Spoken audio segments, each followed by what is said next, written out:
Thank you, Speaker Sir. It's nice to be speaking for the first time in the new House in your presence. I stand in support of the Women's Reservation Bill.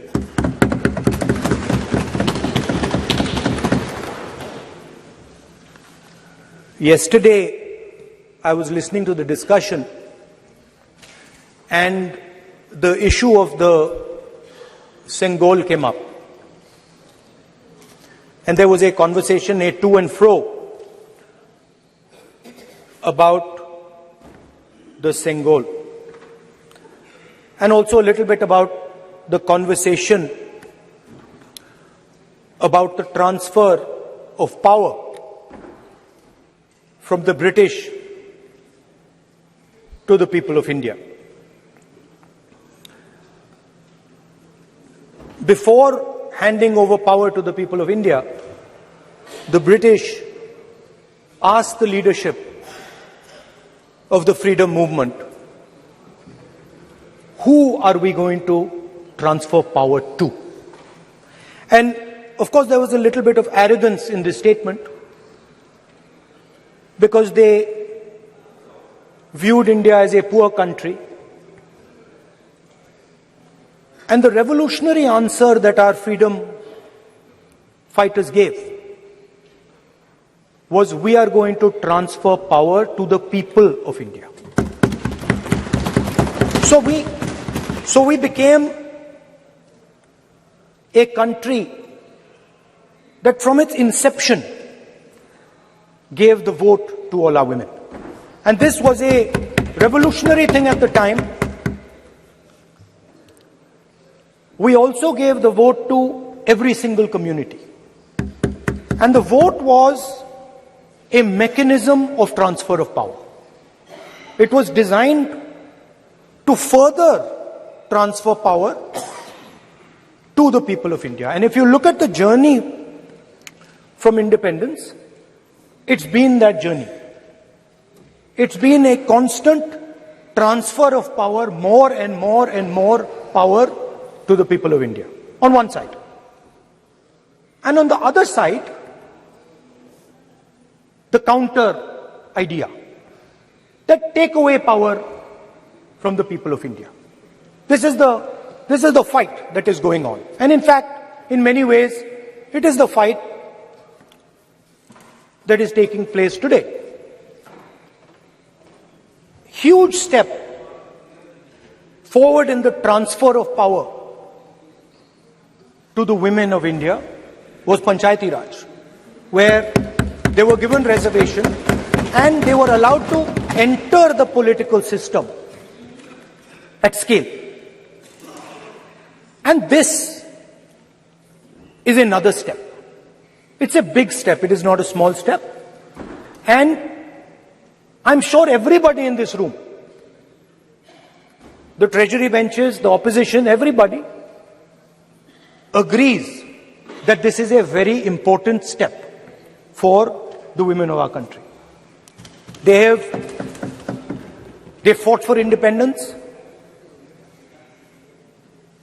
They are as capable as any man, in many ways more capable, and should be given as much space as they possibly can be given. There is one thing, in my view, that makes this bill incomplete.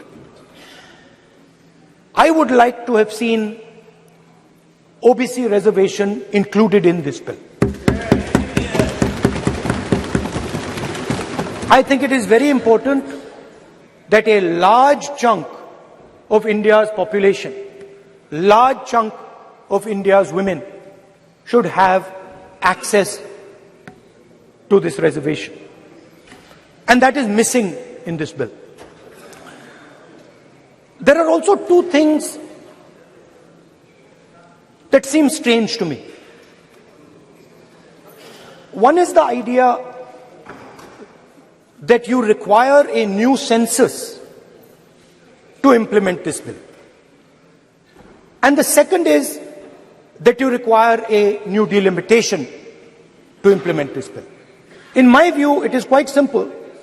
This bill can be implemented today by giving 33% of the seats in the Lok Sabha and the Vidhan Sabha to India's women. And so I wonder if this is not designed to push the ball forward. To push the ball forward 7, 8, 9 years, and then let this thing play out the way it does. I know my friends tend to like to take the attention of people away from other issues. You know, there is of course the Adani issue, which is they always want to take the attention away. But there is another, I would like to say that. One of the things that, this is quite a nice building. Nice peacocks. Nice peacock feathers on the ground. Nice peacock feathers in the chair. It's a nice, tasteful building. But frankly, I would have liked to see the President of India in this process. The President of India is a woman. She represents the tribal community, and it would have been befitting to have her visible in this transfer from one house to the other. So, one of the things that the government likes to distract from, of course, is Mr. Adani. And there is another thing that the government likes to distract everybody from. And that thing is called the caste census. For some reason, and I don't quite understand what this reason is, the moment the opposition raises the issue of caste census, the BJP tries to create a new distraction, a new sudden, event, so that the OBC community and the people of India look the other way. In my research for this speech, I took a look at the different institutions that define how our country moves forward. There are many. There is the Lok Sabha, Rajya Sabha, Vidhan Sabhas. There is the bureaucracy. There is the press. And there's the judiciary. And I looked with an eye to understand what is the participation of the OBC community in these institutions. मतलब हमारे जो institutions हैं उनमें OBC की भागीदारी कितनी है, ये सवाल मैं पूछ रहा था और मैंने अलग अलग इंस्टीट्यूशंस में थोड़ा रिसर्च किया. जो सेंट्रल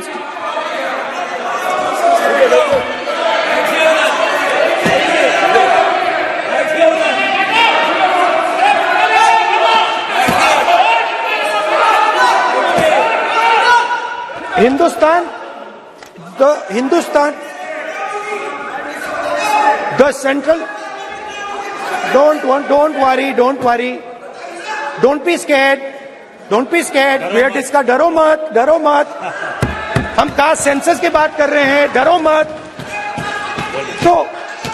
तो मैंने, I checked, simple thing I did, I said, look, what is the most important set of people in the government of India? The people who define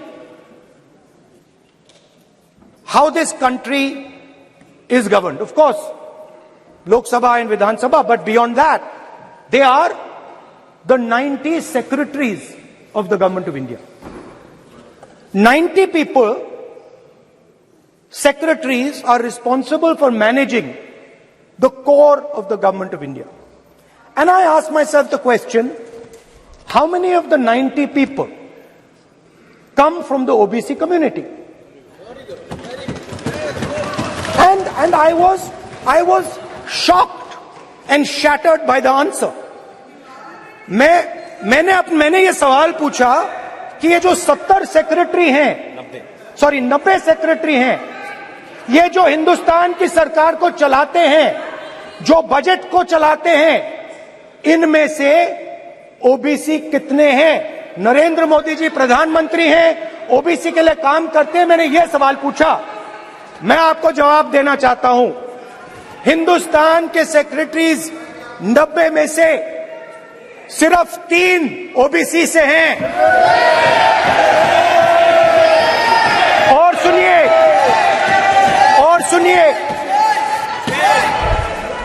सुनिए, नहीं घबराइए मत, डरो मत। और सुनिए, ये जो सेक्रेटरीज हैं जो ओबीसी कम्युनिटी से हैं, ये हिंदुस्तान के सिर्फ 5% बजट को कंट्रोल करते हैं। मतलब अगर हिंदुस्तान का बजट 44 लाख करोड़ का है, तो ये 2.47 लाख करोड़ मतलब 5% कंट्रोल करते हैं। और सुनिए, मैं कर रहा हूं, मैं वहीं आ रहा हूं।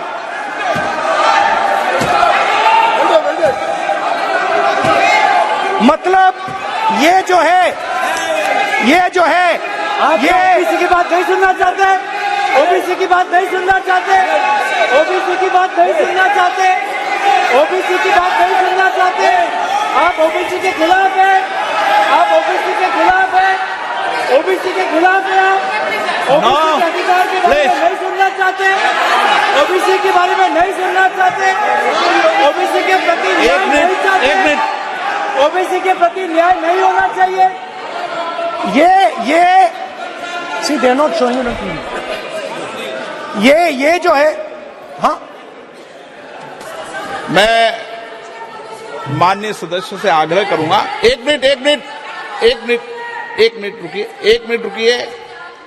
माननीय सदस्य से मैं आग्रह करूंगा, एक तो ये महिला आरक्षण बिल है और दूसरा सभी माननीय सदस्य समान है। डरो मतो ये शब्द इस पार्लियामेंट में नहीं बोलना चाहिए।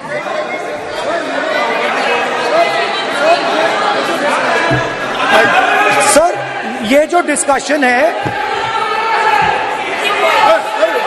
Sir, speaker sir, this discussion,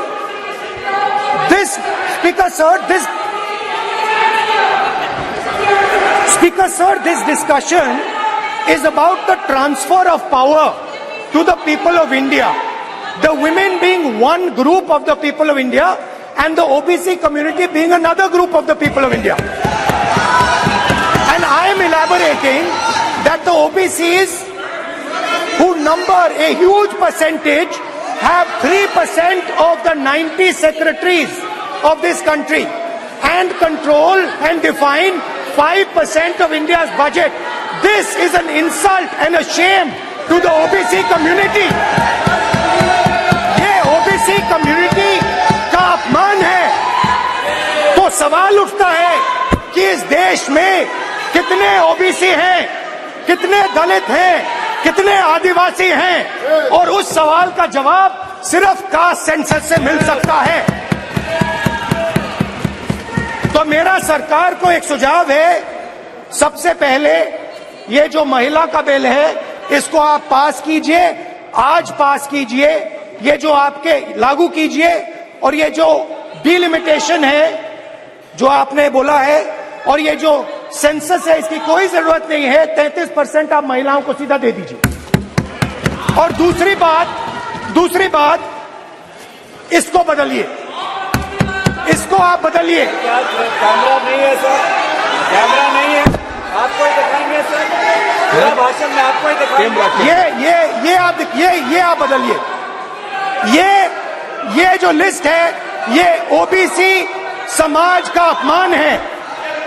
90 लोग हिंदुस्तान के सेक्रेटरी हैं, उनमें से 3 लोग ओबीसी समाज के हैं, 5% बजट को कंट्रोल करते हैं। तो जल्दी से जल्दी आप कास्ट सेंसस कीजिए, जल्दी से जल्दी जो हमने कास्ट सेंसस किया था उसका डेटा आप रिलीज कीजिए, और अगर आप नहीं करेंगे तो हम कर डालेंगे। Thank you. माननीय गृह मंत्री जी।